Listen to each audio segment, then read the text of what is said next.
எல்லாத்தையும் உங்கள் வாழ்க்கைக்கு வாழ என்ன முக்கியம் அப்படின்னு கேட்டால் என்ன சொல்வீங்க? பணம், பேர், புகழ், அப்பா அம்மா, பேரண்ட்ஸ், அன்பு அப்படின்னு சொல்லுவீங்க. அதை விட முக்கியமான விஷயம் நம்மளுக்கு என்னென்னா இந்த இயற்கை தர்ற உணவு. அதுக்காக தான் இது எல்லாமே நடக்குது. அதுக்காக தான் இந்த எல்லா போராட்டங்களும். நம்ம வாழ்க்கையில் வேலை பார்க்குறது, டென்ஷன், வெளியில் ஓடுறது, படிக்கிறது, நாலேஜ், இது எல்லாமே அந்த ஒரு ஜான் வயிறு அந்த சாப்பாட்டுக்காக தான்.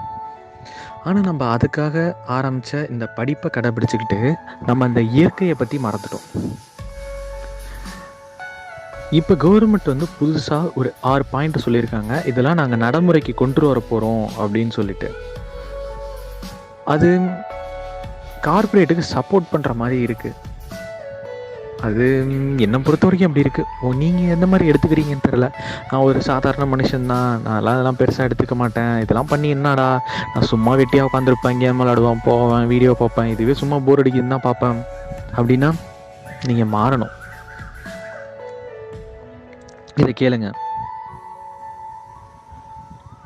நம்மளுக்கு இப்போ சாப்பாடு, இயற்கை, மரங்கள் இதெல்லாம் இப்போ என்ன அப்படின்னு சொல்லிட்டு இப்போ உள்ள மக்களுக்கு தெரிகிறதே இல்லை. அந்த பாயிண்டில் என்ன சொல்லப்பட்டிருக்குன்னா, ஒரு ஃபேக்ட்ரி கட்டுறாங்க அப்படின்னா கடலுக்கும் நிலத்துக்கும் நடுவில் மேங்க்ரூவ் ஃபாரஸ்ட் அப்படின்னு இருக்கும். அது என்ன ஃபாரஸ்ட், அந்த என்ன பண்ணும்னா உப்பு நீரை தடுக்கும். உப்பு நீரை நல்ல தூய்மையான குடிநீராக மாற்றும். அந்த மரங்கள் அதோட வேர், அந்த மரங்களும் அதை மாற்றும். அதோடு இல்லாமல் கடல்லேருந்து ஏதாச்சும் புயல் வெள்ளம் அடித்தாலும் அதையும் அது தடுக்கும். அப்படி இருக்கிற மரங்களை யார்கிட்டையும் கேள்வியே கேட்க வேணாம், நீங்கள் பாட்டிக்கே வெட்டிட்டு நீங்கள் பாட்டிக்கே துறைமுகத்தை கட்டிக்கலாம் அப்படின்னு சொல்லிட்டு ஒரு ஆணை வருது. இது எவ்வளோ கொடூரமான விஷயம். அப்புறம் இன்னொன்று, இன்னும் அந்த காலத்துலலாம் கோயில் கட்டுறாங்க, ஒரு ஊரில் கட்டுறாங்கன்னா அந்த ஊர் மக்கள் எல்லாத்தையும் அனுமதி வாங்குவாங்க. அந்த ஊர் மக்கள் எல்லாரும் அதுக்காக காசு செலவு பண்ணுவாங்க. அதுக்கப்புறம் கோயில் கட்டுவாங்க. அதே மாதிரி வழிமுறை தான் ஃபேக்ட்ரி கட்டுறதுலேயும் வந்துகிட்டு இருந்துச்சு. ஆனால் இப்போ என்ன சொல்லியிருக்காங்கன்னா, அந்த மாதிரி ஊர் மக்கள் அனுமதி கேட்க தேவையில்லை, உங்களுக்கு நிலம் மட்டும் உங்கள் பேரில் இருந்தால் போதும், நீங்கள் படிக்க கட்டிடலாம், நீங்கள் வாங்கி கட்டிடலாம் அப்படின்னு சொல்லியிருக்காங்க. தூத்துக்குடியில் நடந்துச்சு காப்பர் ஃபேக்ட்ரி. அடுத்த அந்த பற்றி விஷயம் தான். இப்போ நீங்கள் இந்த மாதிரி இயற்கையை மாசுபடுத்துகிற மாதிரி ஒரு ஃபேக்ட்ரி இருக்குது. அது சட்டப்படி இல்லாமல் சட்டத்தை மீறி கட்டப்பட்டிருக்கு. எப்படின்னா நிறையா தவறுகள் செஞ்சு அது உண்மையை சொல்லாமல் இந்த மாதிரிலாம் பாதிப்பு வரும் அப்படிங்கிறத வெளியில் காட்டிக்காமல் கட்டப்பட்டிருக்கு. அப்படி கட்டப்பட்ட அந்த ஃபேக்ட்ரி கட்டினதுக்கு அப்புறம் அது பாதிப்பு உண்டாக்குதுன்னா அதை க்ளோஸ் பண்ணக்கூடாது, அதை அப்படியே நடத்தலாம் அப்படின்னு சொல்லியிருக்காங்க. இது எந்த விதத்தில் நியாயம்?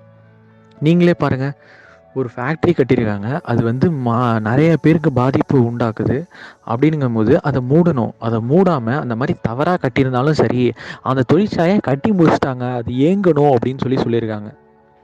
இதை பார்த்தா எப்படி இருக்குன்னா, தீவிரவாதிகள் குண்டு வச்சுட்டாங்க, அதை எடுக்க வேணாம், அது வெடிக்கிட்டோம், அதுக்காக தானே அது உருவாக்கியிருக்காங்க வெடிகுண்டு அப்படின்னு சொல்லிட்டு. அந்த மாதிரி இருக்குது இதெல்லாம் பார்க்கும்போது. இந்த மாதிரி விஷயங்கள்லாம் கொண்டு வந்திருக்காங்க.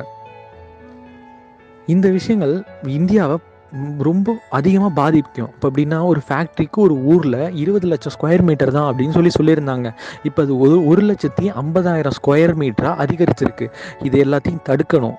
EIA அப்படிங்கிற ஒரு ஆர்கனைசேஷன், என்விரான்மெண்ட் இம்பேக்ட் அசஸ்மெண்ட் அப்படிங்கிறது கவர்மெண்ட்டோட ஒரு ஆர்கனைசேஷன். அவங்களோட வேலை என்னன்னா, இந்த மாதிரி தொழிற்சாலைகளால் இயற்கைக்கு எந்த மாதிரி பாதிப்பு வருது அதெல்லாம் தடுத்து காப்பாற்றுறது தான் அந்த EIAவோட வேலை. அவங்க இந்த பேர்லேயே உங்களுக்கு புரியும்.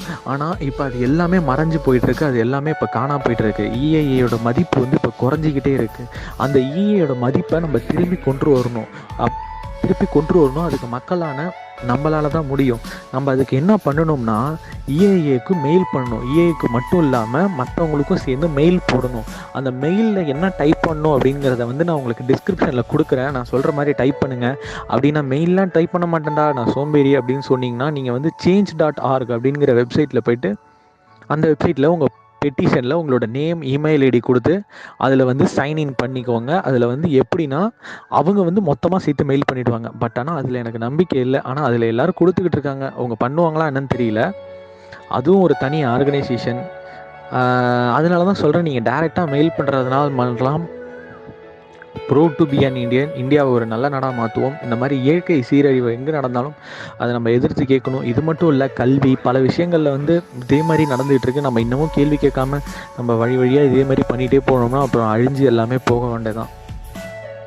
இது மட்டும் இல்லை, கல்வியிலையும் இதே மாதிரி நிறையா இது நடக்குது. 100 வருஷம் 150 வருஷத்துக்கு முன்னாடி உள்ள பாடத்திட்டத்தெல்லாம் வச்சு இப்போ நடத்திட்டு இருக்காங்க.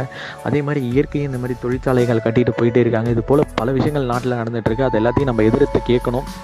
மறக்காமல் இதுக்கு சப்போர்ட் பண்ணுங்கள். இது கொஞ்ச நாளைக்கு வரைக்கும் தான், ஆகஸ்ட் மாதத்தில் அதோட முடிஞ்சிடும் உங்களுக்கு. இது இன்றைக்கி இப்போவே போயிட்டு சைன்இன் பண்ணுங்கள். அப்போ தான் இந்த மாதிரி பிளான்ஸ் எல்லாம் தடுக்க முடியும். இல்லைனா இப்போ நீங்கள் இருக்கிற இடத்துல உங்களுக்கு சுற்றி உள்ள மரங்கள், காடு எதுவுமே பார்க்க முடியாது, எல்லாமே அழிஞ்சிரும். நன்றி.